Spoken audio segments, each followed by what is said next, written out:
Hello बोलते हैं, कल गुड मॉर्निंग बोलते हैं, किसको भी राधे राधे बोलते हैं, किसको हरे कृष्ण बोलते हैं, श्री हरि बोलते हैं, श्री श्याम बोलते हैं, श्याम राधे राम राम ऐसा बोलते हैं। तो मेरे हिसाब से आप थोड़ा गाइड कीजिए कि क्या बोलना चाहिए, क्या बोलने से सबसे अच्छा अनुभव होगा और उसका फल भी हो अच्छा होगा।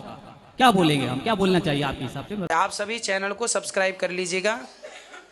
जो भी YouTube पर देख रहे हैं चैनल को सब्सक्राइब कर लीजिए और शेयर कीजिएगा। राधे राधे दोस्तों, स्वागत है आपका हमारे YouTube चैनल उषा भक्ति मार्ग में। बात करेंगे हम आज ऐसी महिला की जो कि पंडाल में आती है और कहती है गुरुजी क्या सब तरफ से औरत को ही मतलब माफ़ी क्यों मांगनी चाहिए, और जबकि वो कोई अपराध करे या ना करे लेकिन ससुराल वाले औरत को ही दोषी क्यों ठहराते हैं। तो आइए दोस्तों देखते हैं इस विषय में गुरुजी उस महिला को क्या समझाते हैं। आज का वीडियो बहुत ही ज्ञानवर्धक होने वाला है। बाकी तो आपको पूरी वीडियो देखने के बाद ही आगे की स्टोरी पता चलेगी, लेकिन दोस्तों बीच में छोड़ के ना जाइएगा, बने रहिए हमारे साथ इस वीडियो के अंत तक। बताइए। जैसे हम भगवान के नाम बहुत सारे हैं जी। देखिए, भगवान के नाम बहुत सारे हैं जो आप बोल सकें। जैसे आप उड़ीसा से हैं जी, तो उड़ीसा में बोलते हैं जय जगन्नाथ, जय जगन्नाथ, तो वहाँ के हिसाब से वो अच्छा है भगवान जी का नाम। यहाँ बोलते हैं दक्षिण भारत चले जाएं तो वहाँ बोलते हैं जय श्रीमन नारायण जी। वृंदावन आएंगे तो राधे राधे जी। अयोध्या जाएंगे तो सीताराम जी। बद्रीनाथ जी जाएंगे तो वहाँ पर जय बद्रीनाथ जी, जय बद्री विशाल जी भगवान का नाम। आप द्वारिका जाएंगे तो जय द्वारिकाधीश जी, है ना। तो जगह के नाम पे तो हर जगह तो आप जो जहाँ का है आपकी जेहवा पर जो भगवान के सभी नाम परम उत्तम है, जो आप बोलना शुरू करें जो निकल जाए सब कुछ श्रेष्ठ है, सब अच्छा है। आप सीताराम बोले, राधे श्याम, जय श्रीमन नारायण, सब अच्छे हैं। ये पर्यायवाची है ना, समझो। जैसे पुष्प कहो, अब कोई पुष्प कहता है, कोई फूल कहता है, कोई सुमन कहता है, तो एक ही चीज का तो संबोधन हो रहा है। ईश्वर एक ही है। आप जगन्नाथ जी कहें, बिहारी जी कहें, राधा रमण जी, अब जैसे वृंदावन में है ना राधे राधे भी बोला जाता है, जय श्री कृष्णा भी बोला जाता है ना। तो जो आपकी जेहवा पर सेट हो जाए भगवान के नाम सब अच्छी बात है। नमस्कार। राधे राधे। गुरुजी मेरा क्वेश्चन ये है कि क्या औरत हमेशा सिर्फ माफी करने के लिए होती है गुरुजी? हाँ? औरत हमेशा सिर्फ दया ही करती है, उसके ऊपर करना कोई ना करे। उसके ऊपर कोई दया नहीं करता है, ऐसा पूछ रही हो आप? हाँ जी। तो आपके ऊपर कौन दया नहीं करता? मतलब मेरी शादी जब से हुई है 12 साल हो गई, मैं तब से सिर्फ परेशानी ही झेल रही हूँ। मतलब कौन परेशान करता है आपको? मेरी पूरी फैमिली, मेरे पति भी आए हुए हैं। तो आपके पति आपको परेशान करते हैं? शारीरिक रूप से तो उन्होंने नहीं, लेकिन मानसिक मतलब वो हमें हर तरह से परेशान कर दिया। इतना कि आज मैं यहाँ पे सिर्फ इसलिए आई हूँ कि मैं ये सुनी कि गुरुजी कृष्ण भगवान के दूसरे अवतार है, मैं इसलिए आई, नहीं तो वैसे मैं संघर्ष की जितना मुझसे हो सका। बात कराओ आपके पति को, आपके पति की। जी, खुश रहिए, खुश रहिए, खुश रहिए, खुश रहिए भगवान। आप लोग बैठ जाइए। हाँ तो जाओ। गुरुजी मैं इनके खुशी के लिए अपना मतलब कि ये जो कहे मैं वो बढ़ती चली गई। आज मैं सिर्फ इसीलिए आई हूँ कि अगर आप कृष्ण भगवान है तो मेरा सिर्फ बात कराओ, बात कराओ खुश पतिदेव रहिए। से। आप मुझे खुश करके भेजिए और इन्हें समझा के भेजिए। पतिदेव से बात कराओ। राधे राधे गुरुजी। क्या नाम है आपका? राधे राधे। लालता प्रसाद मौर्य, विंध्याचल से आए हैं, मिर्जापुर। क्या नाम है आपका? लालता प्रसाद मौर्य। लालता जी सर। प्रसाद मौर्य। जी गुरुजी। चंद्रगुप्त मौर्य के वंशज हैं? जी गुरुजी। अच्छा, तो आपकी पत्नी आपसे कह रही हैं कि आप उनको मानसिक रूप से परेशान करते हैं? गुरुजी हम ये बोले कि हर तरह से परेशान करती हैं मुझे। तो आज मैं आपसे बात कर रही हूँ तो ये पूरी जनता देख रही है, क्या मैं पागल लग रही हूँ? आज मेरे परिवार बात कराओ, पति से आप बात ही नहीं करा रही हैं। जी गुरुजी। आपकी पत्नी को आपसे शिकायतें बहुत सारी हैं। जी गुरुजी। आपको है शिकायतें अपनी पत्नी से? आपको क्या शिकायत है अपनी पत्नी से, बताओ। मुझे कुछ शिकायत नहीं गुरुजी। नहीं है? नहीं, कुछ नहीं। आपकी पत्नी अच्छी है कि बुरी है? अच्छी है गुरुजी, बस हम सोच रहे हैं हमारे साथ हमेशा रहें, खुशी से रहें। तो क्या ये साथ नहीं रहती हैं? रहती हैं। फिर भी इनको शिकायत है आपसे? हम तो आपने कभी पूछा नहीं कि आपने कभी इनकी शिकायतें खत्म करने की कोशिश नहीं की? चलो अच्छा तुम्हारी शिकायत आज हम खत्म करते हैं, तो आपने कभी कोशिश की? गुरुजी कोई शिकायत नहीं है हमारे। ये तो कह रही हैं शिकायत है। गुरुजी जब मेरी शादी हुई तो ये पहले बच्चे को मार डाले, फिर दूसरे बच्चे को मार डाले। बोले कि अब जब दूसरा तीसरा ऐसे हो गया तो फिर हम इनसे बोले कि क्यों आप बार बार ऐसा करते हैं। इन्होंने कहा कि बच्चे क्या होंगे, बहन के बच्चे हम गोद ले लेंगे, या फिर अभी ये जो बच्चा है आपका है? हाँ ये है, लेकिन ये बेटी है, इस 2 बेटियां हैं, इसीलिए मुझे अब बोला जा रहा है कि इसको घर से ही निकाल दो। मैं तब आई हूँ, वरना मैं लड़ लेती, मैं तो लड़ लेती। बात करो। जी गुरुजी। तो आपने ऐसा क्यों किया? बच्चों को क्यों आपने आने नहीं दिया संसार में?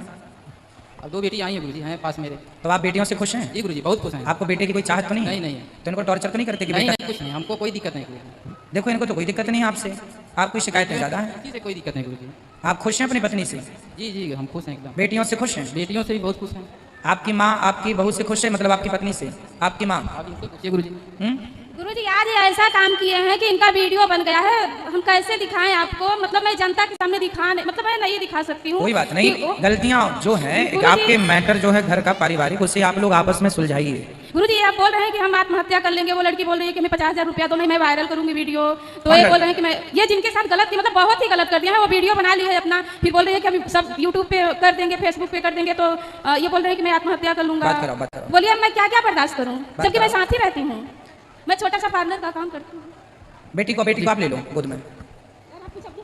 क्या हुआ आपका, किसी लड़की के साथ आपका चक्कर है क्या? नहीं गुरुजी। ये तो कह रही हैं आपकी पत्नी। देखो बेटा, आपको गृहस्थी अपनी चलानी है। भगवान करे कि आप बिल्कुल गंगा की तरह शुद्ध हों, ठीक है? है भी गुरुजी। और आप हैं भी, ठीक भी बात है। पर आपकी पत्नी को यदि आप पर संदेह है, होता है पति पत्नी में ना, कई बार पत्नियों को ऐसा लगता है हम बता रहे हैं। कि मेरा पति गलत है, होता है पत्नियों का, कई लोगों का स्वभाव है, शायद इनका भी हो।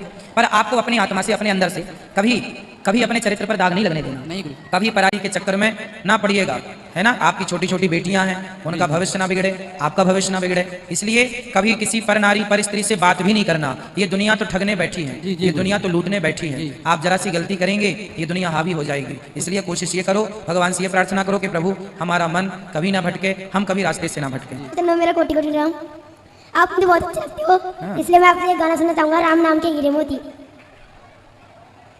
राम नाम के हीरे मोती मैं बिखराऊं गली गली, ले लो रे कोई राम का प्याला, शोर मचाऊं गली गली। गुरुजी, निमाई सन्यासी क्यों सन्यास लिया उन्होंने, और किससे पूछ के उन्होंने लिया? क्यों गृहस्थ धर्म नहीं किया उन्होंने? किसने? निमाई। गौरनिताई? हाँ गौरनिताई। उन्होंने ग्रह, वो तो देखो साक्षात भगवान के स्वरूप थी वो। शादी तो करा था। तो हाँ शादी करे थे ना। हाँ तो गृहस्थ धर्म में रह के भक्ति का प्रचार करे नहीं। वो विष्णु माता का छोड़ के 14 साल की उम्र में छोड़ के उन्होंने चला गया था, नहीं बोला था उन्होंने, नहीं बता के चला गया था ना। जो महापुरुष होते हैं वो जो भी करते हैं उससे समाज का भला ही होता है ना? कारण रहता है कुछ ना कुछ। जैसे हमारे स्वामी रामानुजाचार्य जी का चरित्र है, उन्होंने भी विवाह किया था, पर उनकी पत्नी जो थी वो स्वामी रामानुजाचार्य जी के गुरु जी का अपमान करती रहा करती थी। तो कहा कि मेरी पत्नी हो कि मेरे गुरु जी का अपमान करें, तो उन्होंने उनको मायके भेज दिया और फिर उन्होंने सन्यास की दीक्षा ली कि गृहस्थ जीवन में रह के, गृहस्थ में रहेंगे तो एक का कल्याण होगा। और गृहस्थ त्याग करके उन्होंने फिर धर्म की स्थापना के लिए खूब प्रचार किया।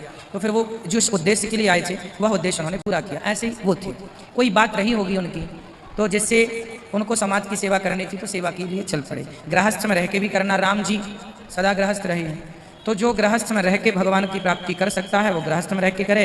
और गृहस्थ से मन भर जाए तो गृहस्थ का त्याग करके भी भगवान, तो त्याग क्या करना है? त्याग वो करता है जो पकड़ता है, जो पकड़ा ही नहीं उसका त्याग कैसा? वो तो सदा घर में रहता हुआ भी त्यागी है।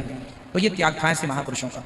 तो दूसरा प्रश्न मेरे को यही है, ये जो तुलसी का पेड़ है तो इसके तो पत्ता तोड़ के पूजा करना चाहिए, तो पेड़ काट के पूजा करे तो पाप लगता है ना? तो पेड़ क्यों काटेंगे? पत्ता ही तोड़ता है आदमी। तो मैंने तो इधर से लिया है माता जी, इधर जो माला होता है ना, जो भगवत होता है, ऐसे ही तो माला बनती है पत्ता का। पत्तों की नहीं, वो पेड़ नहीं होता, वो पत्तों का जो होती मंजरी सहित तोड़ लिया जाता है। पेड़ तो तोड़ना पाप लगती है नहीं। वृक्ष यदि सूख जाए तो फिर उसकी तुलसी की माला भी बनती है ना? तो माला बनाने के लिए भी कुछ लोग पेड़ बड़ा हो गया तो उसको सुखा लेते हैं माला बनाने के लिए, कोई दोष पाप तो नहीं लगता है। तो एकादशी के दिन साबुन शैम्पू क्यों नहीं लगाना चाहिए? ताकि साबुन शैम्पू में ध्यान ना लगा रहे, थोड़ा भगवान में भी लगे। और दूसरा प्रश्न, लेट के जो परिक्रमा होता है ना, लेट गुंडी काट के, तो मैंने करना चाहती हूँ, तो जे दिन शुरू करेंगे तो खत्म होने के बाद वो तो बहुत बड़ा है वृंदावन का लेट गुंडी काट के। महिलाओं को लेट की परिक्रमा नहीं लगानी मैंने चाहिए। ऐसा करके ये पास, हाँ ऐसे करो। तो ऐसा करेंगे तो उसको जो खत्म होने थे उसको फिर से आपस घर में आना है ना, उधर से रात को रुक के लेट की परिक्रमा जहाँ तक पहुँचो वहाँ रुक के फिर वहाँ से वापस घर आ जाओ, निशानी रख के फिर नेक्स्ट डे अगले दिन वहीं से स्टार्ट करना होता है। और लेटना सीधा नहीं, महिलाओं को सीधा नहीं कहते हैं कि स्त्री को ना लेट कर प्रणाम नहीं करना चाहिए, है ना? गुरुजी, मैं अपने मन को शांत कैसे रखें ये आपसे जानना चाहती हूँ। मन को शांत रखने के लिए बेटा कथा सुननी चाहिए। आज ही हमने बताया कि मन की एकाग्रता के लिए हम कथा सुने। गुरुजी, मैं आपकी कथा यूट्यूब पे सुनती हूँ, पर फिर भी मैं भी डिस्ट्रिक्ट हॉस्पिटल में डॉक्टर हूँ विदिशा में। अपने काम के दौरान तो नहीं, पर उसके बाद भी मन में नेगेटिव थॉट्स चलते तो ही क्या रहते मन में हैं। आता है? कुछ भी चलता रहता है मन में। चलो आप ना देखो, अपने आप को पॉजिटिविटी से इतना भर लो कि जो आपके अंदर की नकारात्मकता है वो अपने आप चली जाए, है ना?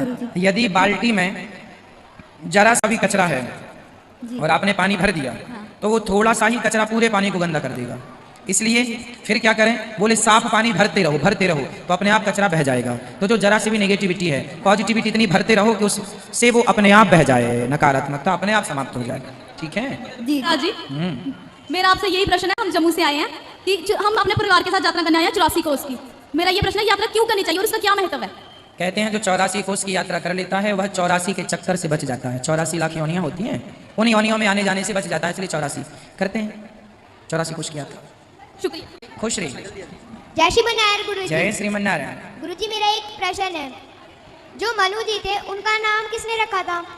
मनु जी का नाम ब्रह्मा जी ने रखा था। गुरुजी राधे राधे। गुरुजी जैसा ये सतयुग है, कलयुग है, त्रेता युग है, द्वापर युग है, तो गुरुजी सतयुग के बाद त्रेता युग ही क्यों आया? द्वापर युग का नंबर आना चाहिए था। सतयुग के बाद द्वापर का आना चाहिए था, जैसा बताया गुरुजी ने हमारे। कैसे? सब लोग बैठ जाइए भैया, ओ मेरी माँ बैठ जाओ और शोर ना करो। किस हिसाब से आप चाह रहे हैं बताइए? सर हमें जानना चाह रहे हैं कि सतयुग के बाद त्रेता युग ही क्यों आया है। ये बताओ कि रविवार के बाद सोमवार ही क्यों आता है? जी, ये विधि का विधान है। ये विधान है। जैसे ये विधान है ऐसे वो विधान है कि सतयुग के बाद त्रेता ही आएगा, त्रेता के बाद लेकिन गुरुजी हमें किसी ने बताया था कि सतयुग के बाद जो है द्वापर युग आना चाहिए था। भाई क्यों आना चाहिए था ये बताओ। अब ये हम आपसे जानना चाह रहे हैं। भाई सिस्टम है, दिन के बाद ही ना रात होगी। जी।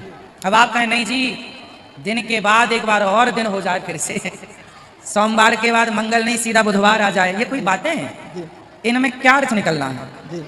इसलिए 4 युग हैं, चारों ठीक चल रहे हैं। तो देखा दोस्तों, आज का वीडियो आपने पूरा देखा और सुना, जिसमें कि एक महिला कहती है कि गुरुजी हमारे ससुराल वाले हमें ही हर बात में दोषी ठहराते हैं और मैं कितना भी अच्छा करने की कोशिश करूं लेकिन वो हमारे साथ बिल्कुल अच्छा व्यवहार नहीं करते, यहाँ तक कि हमारे पति भी हमारी नहीं जुलते। इस पर गुरुजी ने यही समझाया कि जिसका जो कर्म है, जो जैसा करता है उसे वैसा करने दीजिए, लेकिन आप अपना कर्म अच्छा रखिए, आप अपने ससुराल वाले के प्रति अपना अच्छा व्यवहार रखिए, आप अपने सास ससुर की सेवा कीजिए, फैमिली की अपनी इज्जत मान सम्मान दीजिए, बाकी सब अपने कर्मों के ऊपर छोड़ दीजिए। आपके भगवान आपके साथ अच्छा करेंगे, क्योंकि आपका कर्म अच्छा है तो भगवान उसका फल भी अच्छा ही देंगे। आज नहीं तो कल सुख आपके जीवन में जरूर आएगा।